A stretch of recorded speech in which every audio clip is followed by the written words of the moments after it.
16வது வசனத்தை நான் வாசிக்கிறேன். எல்லாம் கொஞ்சம் அமைதியாக இருக்கணும். யோவான் சுவிசேஷம் 3வது அதிகாரம் 16வது வசனத்தை நான் வாசிக்க கவனிப்போம். தேவன் தம்முடைய ஒரே பேரான குமாரனை விசுவாசிக்கிறவன் எவனோ அவன் கெட்டு போகாமல் நித்திய ஜீவனை அடையும்படிக்கு அவரை தந்தருளி இவ்வளவாய் உலகத்தில் அன்பு கூர்ந்தார். அல்லேலூயா, அல்லேலூயா. சரி,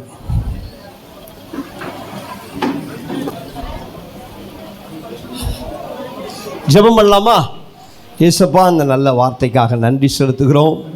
எங்களோடு பேசும் உங்களுடைய வார்த்தைகள் சத்தியம், எங்கள் வாழ்க்கையை ஆசீர்வதிக்கட்டும். இயேசுவின் நாமத்தில் பிதாவே, ஆமென். இந்த பாக்ஸை பார்த்தோன்னே எல்லாருக்கும் என்ன ஞாபகம் வருது சொல்லுங்க பார்ப்போம். கிஃப்ட். என்னது? கிஃப்ட். ஹல்லேலூயா.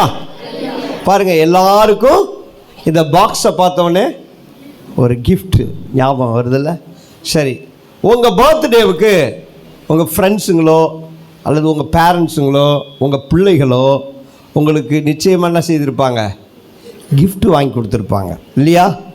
எனக்கு யாருமே கிஃப்ட் வாங்கி கொடுக்கலன்னு சொல்கிறவங்களாம் உங்கள் கையை உயர்த்தி காட்டுங்க. எனக்கு யாருமே கிஃப்ட் வாங்கி கொடுக்கல அப்படின்னு சொல்கிறவங்களா யாராவது ஒருத்தவங்க இருக்கிறீங்களா? கை உயர்த்தி காட்டுங்க. சரி, ரைட். எல்லாருக்கும் கிஃப்ட் கிடச்சிருக்கு. உங்களுக்கு எல்லாருக்கும் கிஃப்ட் கிடச்சிருக்கு இல்லையா? சரி, கிஃப்ட் வாங்கும்போது எப்படி இருக்கும்? நம்ம எல்லாருக்கும் சந்தோஷமாக இருக்கும். ஒருத்தவங்க யாராவது கிஃப்ட் கொடுத்தா நமக்கு எப்படி இருக்கும்? சந்தோஷமாக இருக்கும். சரி, பரலோகத்தின் தேவன் நமக்கு ஒரு கிஃப்டை கொடுத்துருக்கிறார். அல்லேலூயா. அது என்ன கிஃப்ட் தெரியுமா? இயேசு கிறிஸ்து. இயேசு கிறிஸ்து 2000 வருடங்களுக்கு முன்பாக, 2020 வருஷங்களுக்கு முன்பாக இயேசு கிறிஸ்து இந்த பூமியில் அவர் பிறந்தார். அவர் பிறப்பு நம்ம எல்லாருக்கும் சந்தோஷத்தை கொடுக்கக்கூடிய ஒரு கிஃப்ட்டு. சந்தோஷத்தை கொடுக்கக்கூடிய ஒரு கிஃப்ட்டு. இந்த உலகத்தில் எல்லாரும் தான் பிறக்கிறாங்க. எல்லாருடைய பிறப்புலையும் ஒரு சந்தோஷம் இருக்கா? எல்லாருடைய பிறப்பும் ஒரு கிஃப்டா? இயேசு கிறிஸ்துனுடைய பிறப்பு எல்லா ஜனத்துக்கும் மிகுந்த சந்தோஷத்தை உண்டாக்குகிற ஒரு நல்ல செய்தி உள்ள கிஃப்ட். அல்லேலூயா. நல்ல செய்தி உள்ள ஒரு கிஃப்ட். பாருங்க, தேவன் தன்னுடைய ஒரே பேரான குமாரனை, அதாவது இந்த கிஃப்ட் நமக்கு எங்க இருந்து வந்தது தெரியுமா? ஹெவன்ல இருந்து வந்தது. அல்லேலூயா. எங்க இருந்து வந்தது? பரலோகத்திலிருந்து, தேவனிடத்திலிருந்து நமக்கு ஒரு கிஃப்ட். எப்படிப்பட்ட கிஃப்ட்னா விலையேற பெற்ற கிஃப்ட். இந்த உலகத்தில் யாருமே நமக்கு கொடுக்க முடியாத ஒரு கிஃப்ட். ஒருவேளை உங்களுக்கு யாரோ ஒருத்தவங்க கிஃப்ட் கொடுத்துருப்பாங்கல்ல, அது விலை உயர்ந்ததாக இருக்கலாம் அல்லது விலை குறைஞ்சதாக இருக்கலாம். உங்களுக்கு கிஃப்ட் கொடுத்தவங்க எவ்வளவு கொடுத்தாங்கன்னு எனக்கு தெரியல, ஆனால் உங்களுக்கு தெரியும் இல்லையா? ஆனால் இந்த உலகத்தில் யாராலுமே கொடுக்க முடியாத ஒரு பெரிய விலை உயர்ந்த கிஃப்டை தேவன் நமக்கு கொடுத்தார். அல்லேலூயா, அல்லேலூயா. ஏன் அது விலை உயர்ந்த கிஃப்ட்னா, தேவன் தன்னுடைய ஒரே பேரான குமாரனை கொடுத்தார். ஒரே பேரான குமாரனை கொடுத்தார். தன்னுடைய பிள்ளைய நமக்கு என்ன செய்தாரு? கிஃப்டா கொடுத்தார். அல்லேலூயா. நீங்க யாராவது கிஃப்ட் கொடுப்பீங்க மற்றவங்களுக்கு, உங்க பிள்ளைய கொடுப்பீங்களா? உங்க பிள்ளைய யாராவது கிஃப்டா கொடுப்பீங்களா மற்றவங்களுக்கு? ஆனால் தேவன் நமக்கு ஒரு பெரிய கிஃப்டை தம் பிள்ளையே கொடுத்தார். அல்லேலூயா. சரி, ஒரே பேரான குமாரனை கொடுத்தார். ஏன் கொடுத்தார் தெரியுமா? நம்ம அன்பு கூர்ந்ததுனால கொடுத்தார். நம்ம மேல அன்பு கூர்ந்ததுனால கொடுத்தார். இந்த உலகத்தில் இவ்வளவாய் அன்பு கூர்ந்தார். அவரை கொடுத்து இந்த உலகத்தை என்ன செய்தாரு? இவ்வளவா. இந்த உலகத்தில் இன்னைக்கு எல்லாரும் தேடிக்கிட்டு இருக்கிறது என்ன தெரியுமா? உண்மையான அன்பு. உண்மையான அன்பு. இந்த உண்மையான அன்பு இந்த உலகத்தில் எங்கேயுமே கிடைக்காது. அது கடவுள்கிட்ட மட்டும்தான் நமக்கு கிடைக்கும். உண்மையான அன்பு பாருங்களேன். எல்லாருடைய அன்புக்கும் ஒரு சின்ன லிமிட் இருக்குது. பிள்ளைகளாக இருந்தாலும் சரி, பெற்றோர்களாக இருந்தாலும் சரி, சகோதரனாக இருந்தாலும் சரி, ஃப்ரெண்டாக இருந்தாலும் சரி, எல்லாரும் நேசிக்கிறாங்க. ஆனால் ஒரு உண்மையான ஒரு மேன்மையான அன்பு கடவுளுடைய அன்பு. கடவுளுடைய அன்பு. இந்த உலகத்தில் உங்களை யாருமே நேசிக்கலை, எல்லாரும் உங்களை வெறுக்கிறாங்க அப்படின்னு நீங்கள் சில பேர் நினைக்கலாம். அல்லேலூயா. உண்மை அது கிடையாது. கடவுள் நம்மளை ரொம்ப நேசிக்கிறார். அல்லேலூயா. கடவுள் நம்ம நேசிக்கிறார். கடவுள் நம்மை நேசிக்கிறதுக்கு என்ன காரணம்? இந்த உலகத்தில் சிலர் நேசிப்பாங்க. ஏன்னா சிலர் அழகாக இருக்கிறாங்கன்னு சொல்லி சில பேர் என்ன செய்வாங்க? நேசிப்பாங்க. சில பேர் என்ன பண்ணுவாங்க? நம்முடைய பணத்துக்காக நம்மளை நேசிப்பாங்க. சில பேர் நம்முடைய அழகுக்காக நம்மளை நேசிப்பாங்க.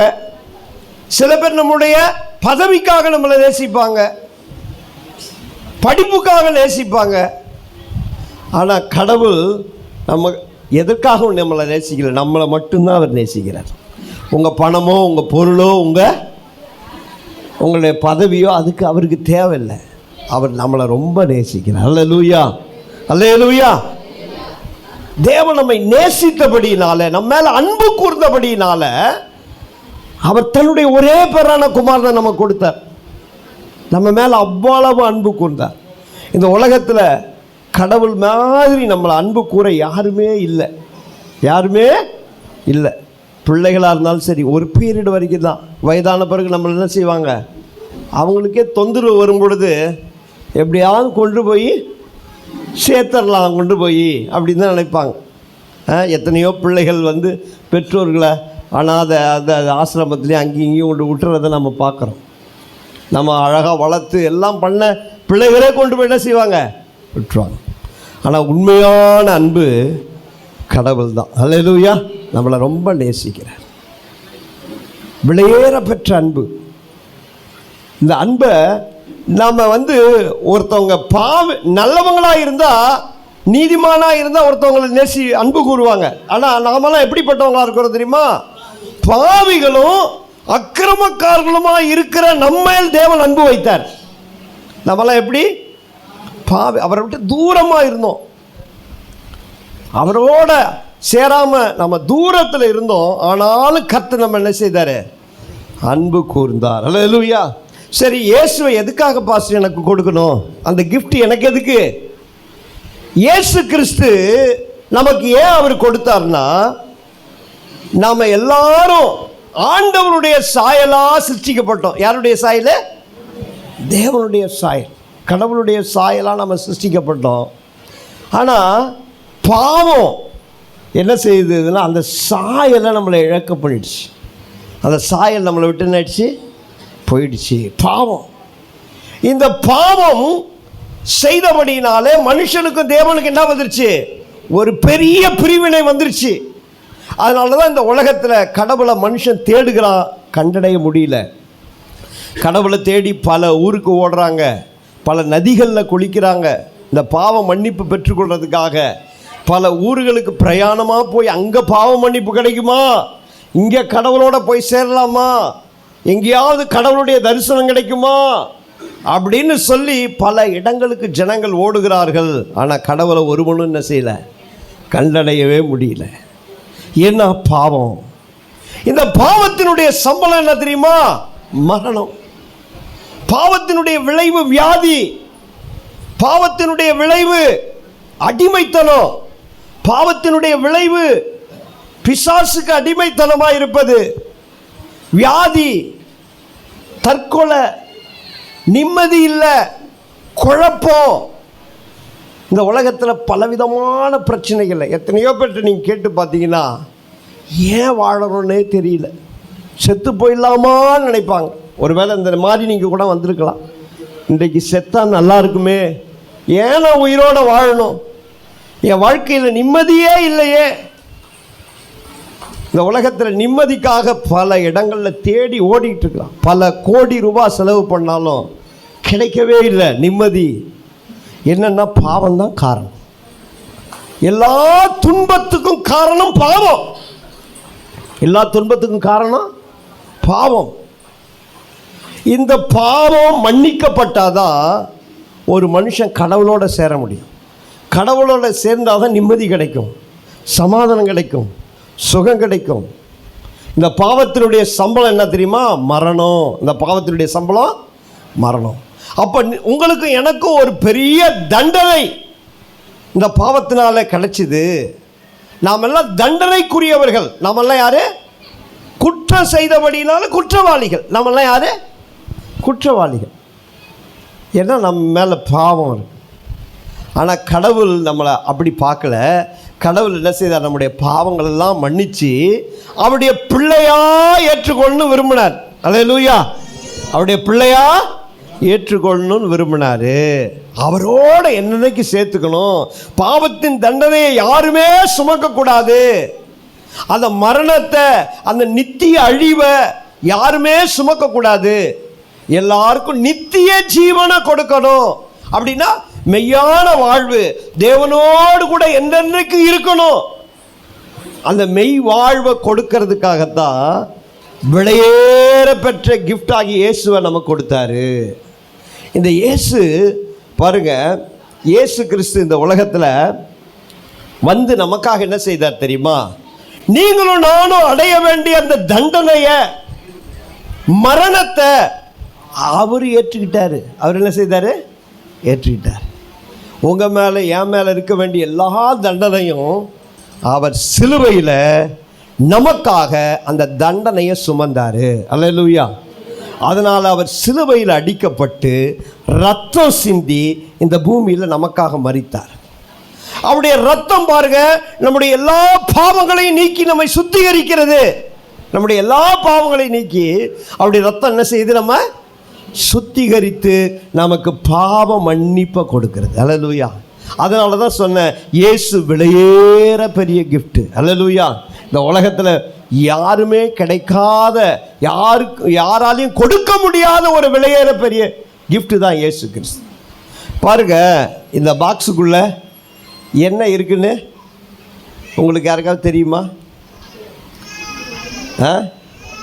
சரி, இது சும்மா இதுக்காக நாங்கள் டெக்கரேட் பண்ணி வச்ச பாக்ஸ். அல்லேலூயா. சரி, இயேசு கிறிஸ்து ஒரு பெரிய பாக்ஸு. அந்த பாக்ஸுக்குள்ள என்னெல்லாம் இருக்குது தெரியுமா? சுகம் இருக்குது. அந்த பாக்ஸுக்குள்ள சுகம் இருக்குது. அந்த இயேசு கிறிஸ்துன்ற பாக்ஸை நீங்கள் ஓப்பன் பண்ணிங்கன்னா உள்ள சுகம் இருக்குது, சமாதானம் இருக்குது, நிம்மதி இருக்குது, விடுதலை இருக்குது, ஆசீர்வாதங்கள்லாம் இருக்குது. ஒரே கிஃப்ட் போதும் நமக்கு. அதுலேயே சுகம் இருக்குது, அதுலேயே சமாதானம் இருக்குது, அதுலேயே நிம்மதி இருக்குது, அதுலேயே சந்தோஷம் இருக்குது, அதுலேயே ஆசீர்வாதம் இருக்குது, அதுலேயே மாற்றம் இருக்குது. எல்லாமே அதில் இருக்குது. அதனால்தான் இயேசு இந்த உலகத்தில் வந்து நமக்காக மரித்து உயிரோடு எழுந்த தெய்வம். அல்லேலூயா. உயிரோடு எழுந்த தெய்வம். இயேசு மரித்து 3ஆம் நாள் உயிரோடு எழுந்திருச்சார். இன்றைக்கு இயேசு உயிரோடு இருக்கிறார்.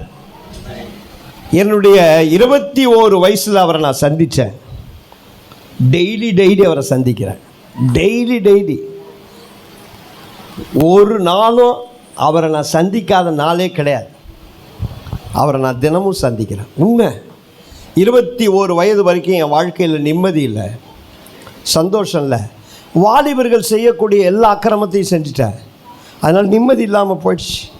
குழப்பம், எதிர்காலத்தை குறித்த பயம், கவலை, மனம் குழம்பி போச்சு. நிம்மதியே இல்லை. நான் விரும்பினது சாவை. சாவறதுக்கும் தைரியம் கிடைக்கல, சாவத்துக்கும் தைரியம் இல்லை. சாவை எதிர்பார்த்து கொண்டிருந்தானா, தூக்கம் வரல, நிம்மதி இல்லை. ஒரு நாள் நான் உங்களுக்கு சொன்னது போல் எனக்கு ஒருத்தர் சொன்னார் இயேசுவை பற்றி. அந்த கிஃப்டை பற்றி எனக்கு சொன்னார். அப்போ தான் இயேசுவை நான் அறிந்து கொண்டேன். இயேசுவிடத்தில் என் பாவத்தை அறிக்கையிட்டேன்.